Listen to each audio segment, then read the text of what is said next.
વડોદરાના એકતાનગરમાં વિધર્મી યુવકનો આતંક સામે આવ્યો। માથાકૂટ કરીને મંદિરમાં ભગવાનના ફોટો પણ તોડ્યા હતા। મંદિરમાં પૂજા કરી રહેલા યુવક અને તેની માતા સાથે મારામારી કરી હતી।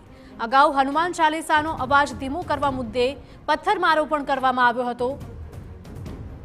આ સાથે જ જેલથી ડરતો નહીં હોવાનું પણ તેણે એવું કહ્યું હતું અને મારામારી કરી હતી। બાપોદ પોલીસ મથકે નોંધાઈ છે ઇરફાન નામના વ્યક્તિ સામે ફરિયાદ। બાપોદ પોલીસે બોડી વોર્ન કેમેરા સાથે પોલીસ જવાનો તૈનાત કર્યા છે। વડોદરા શહેરમાં અસામાજિક તત્વોનો ત્રાસ દિવસે ને દિવસે વધી રહ્યો છે। વધુ એક વખત એવી ઘટના સામે આવી છે કે વિધર્મી દ્વારા હિન્દુ મંદિરને ટાર્ગેટ બનાવવામાં આવ્યું। વડોદરા શહેરના એકતાનગર વિસ્તારમાં આવેલા રામજી મંદિરને આરતીના ધતિંગો બંધ કરી અને આવું બોલી અને જે યુવક છે, જે શખ્સ છે, તેના દ્વારા પૂજા કરી રહેલા યુવકને મારવામાં આવ્યો। આ જે યુવક છે અક્ષય નામનો, અક્ષય આપણી સાથે હાજર છે, તેમની સાથે વાત કરીશું। અક્ષય, આ ક્યારની ઘટના છે અને શું બન્યું હતું?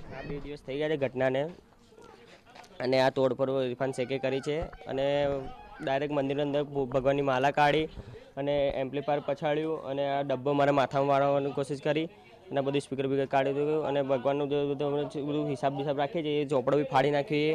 અચ્છા, અગાઉ આ પ્રકારની કોઈ ઘટના બની હતી? અગાઉ આ પ્રકારનું કોઈ કૃત્ય કરેલું છે ને?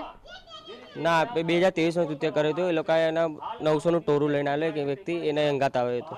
અચ્છા, આ શખ્સ છે તે માથા ભારે છે? શું ધંધો શું કરી રહ્યો છે? આ ધંધો 2 નંબરનો કરે છે, માથા ભારે છે। એને પર 4 વખત પાસા કાપી ચૂક્યો છે અને મને કે જેલની બીક નથી એવું કે છે। કે તારા તે જે તૂટતું એ તોડ નાખજે, કે તારે જે થતું હોય એ કરી નાખજે, તને કંઈ મારે જેલમાં જવાનું થાય ને તને 12 વાલાથી કોઈથી પતાવી નાખીશ। અચ્છા, એટલે ભાઈ બનવાની કોશિશ કરી રહ્યો છે? હા, બિલકુલ। તો જે પ્રકારે આપ મંદિરના દ્રશ્યો જોઈ શકો છો કે જે પ્રકારની પરિસ્થિતિ ઊભી કરવામાં આવી છે, મંદિરમાં તોડફોડ કરવામાં આવી। ધાર્મિક મંદિર રામ મંદિરની અંદર જ્યારે જે એમ્પ્લીફાયર છે, સ્પીકરો છે, આ તમામ વસ્તુઓને તોડફોડ કરી દેવામાં આવી છે। ત્યારબાદ એકતાનગર છે, એકતાનગરમાં અજંપા ભરી શાંતિનો માહોલ જોવા મળી રહ્યો છે।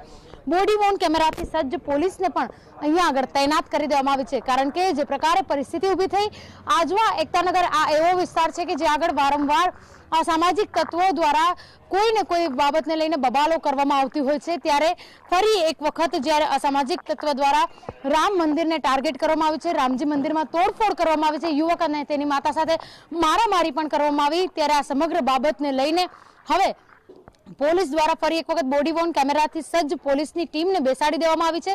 ઉલ્લેખનીય છે કે અગાઉ 1 વર્ષ પહેલા પણ આ ટીમને રાખવામાં આવી હતી, પરંતુ ઘટના પૂર્ણ થયા બાદ જ્યારે ફરી શાંતિનો માહોલ થતા પોલીસની ટીમને ખસેડવામાં આવી હતી, પરંતુ ગઈકાલે જે પ્રકારની ઘટના બની, ઇરફાન શેખ નામનો આ જે શખ્સ છે તેના દ્વારા રામ મંદિરની અંદર જ્યારે તોડફોડ કરવામાં આવી છે, ત્યારે તેને પર કડક કાર્યવાહી થવી જોઈએ તે પ્રકારની માંગણી સ્થાનિકો પણ કરી રહ્યા છે। કેમેરા પર્સન રોહિત ગોયલ સાથે અંજલિ ઓઝા।